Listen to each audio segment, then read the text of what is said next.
I'm back, and before I do the last section, I just wanted to show you, because you may run into this same problem, is I didn't trim over here or in between here, so this piece is actually going over into the area where this one will be working, and it kind of throws your eye off a little bit.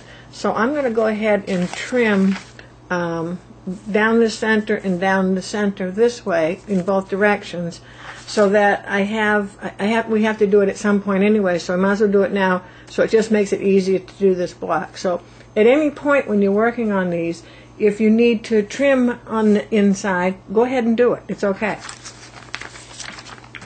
So what I want to do is take my my postcard, and I'm laying it on the solid lines of these two blocks, or these two sections. And I want to make sure I've got it folded over well.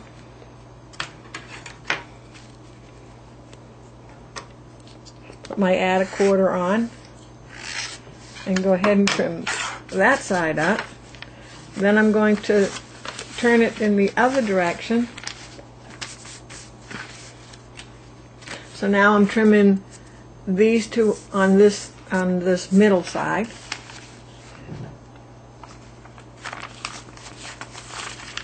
And you can see how much excess fabric I have here. See, it must be good ½ inch, maybe even more. So that's what was getting in my way.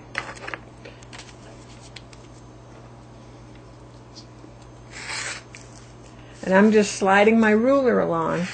If I need to slide my postcard, I can do that, but it was fine. Let me get back at this beginning.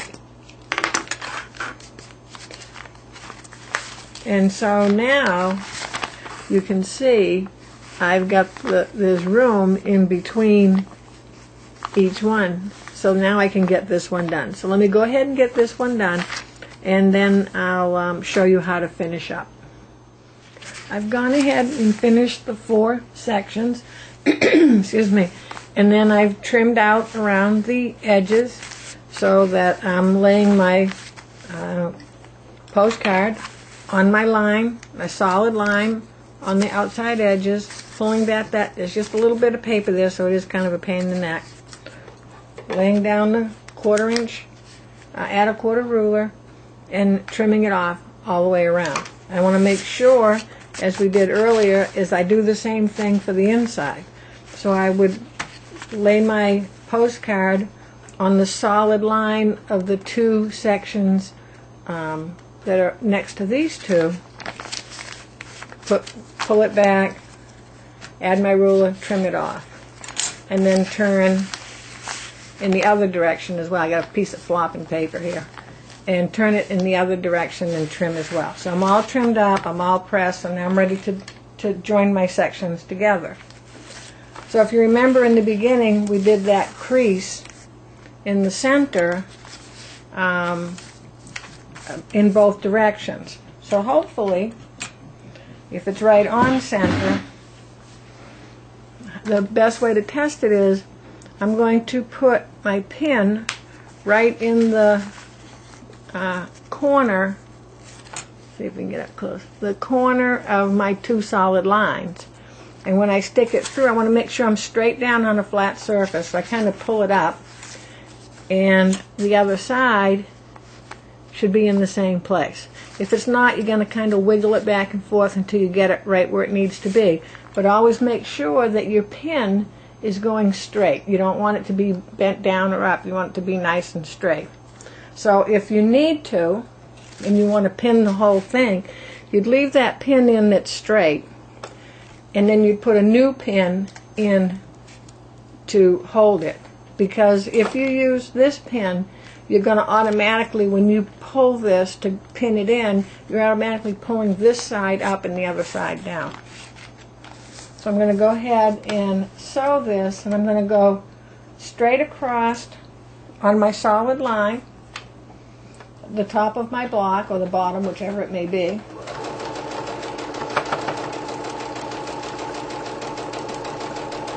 But when I get to, let's see here, when I get to the, let me see, can you see in there? There.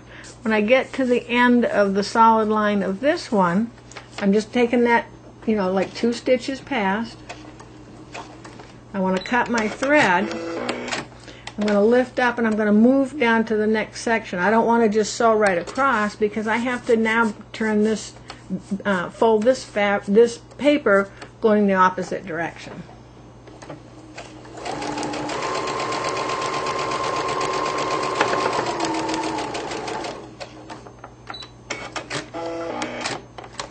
So I've sewn across to here.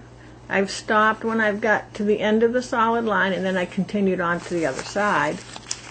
So I've got my 2, oh, got a little paper in there. I've now got, well, let me back up a little bit again. I've now have these 2 sections sewn together and these 2 sections sewn together. So my next part is I have to sew in this direction. So before I do that, I've got a lot of paper here because now it's folded over double. So I'm going to take my seam ripper and I'm just going to run across the, I have to do this. I have to put this down to do this. It's hard to do it holding it up. I'm just going to cut the paper going across the very top where I folded it. And I will, a lot of times, take that seam allowance off. I try to leave it alone right in the section where I'm going in the other direction.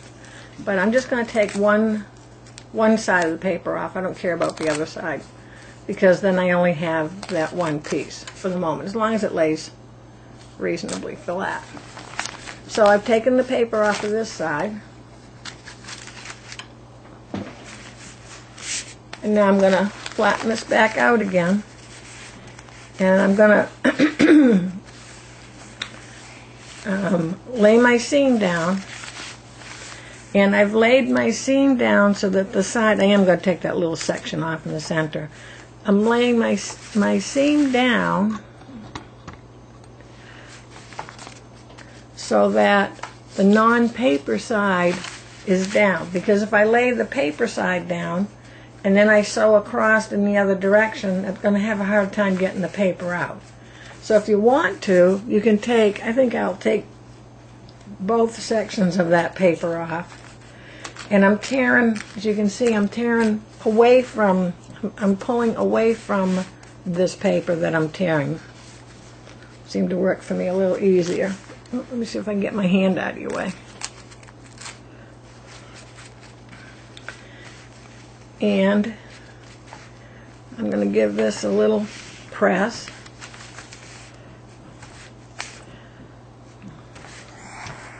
Waiting for my little steam to come up there. I'm going to turn it over and give it a little press, just like I normally would if I was piecing regular. So now we're going to fold in this direction. And I had a little bit bigger space here to work with, but let's see how close I got it. So I'm gonna pick a spot. So it's hard to pick the spot where we just tore the paper away. So instead I'm gonna pick this little angle right here where these 2 lines meet. And see, yes. It's always a happy thing. So I can see maybe I'm a tad off. So all I'm gonna do is just kinda, which way was I off now? See, I'm not paying attention here. Oh, so just by that little movement, I'm right on. But I also really want to test the other side. So I'm going to leave my pin in. So now we're going to do our seam. We've done our seam in this direction. We've taken the paper off. We've pressed it. Now we're going to do our seam in this direction. So I'm going to put my pin in right here where these 2 lines meet each other, and then I'm going to also put one in at the bottom end here again so they can meet each other. Oh, that one's a little off, so I'm going to do it again. Oh, I'm still off. So just because you have one end that's working well doesn't necessarily make the other end working well. So I'm still off, I'm above.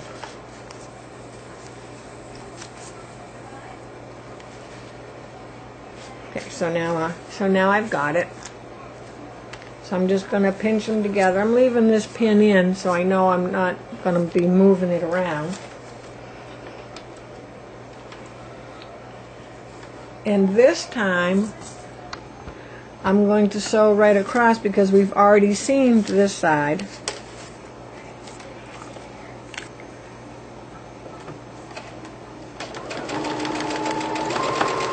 So there's no more space between the two. I want to make sure my seams are not getting bunched up.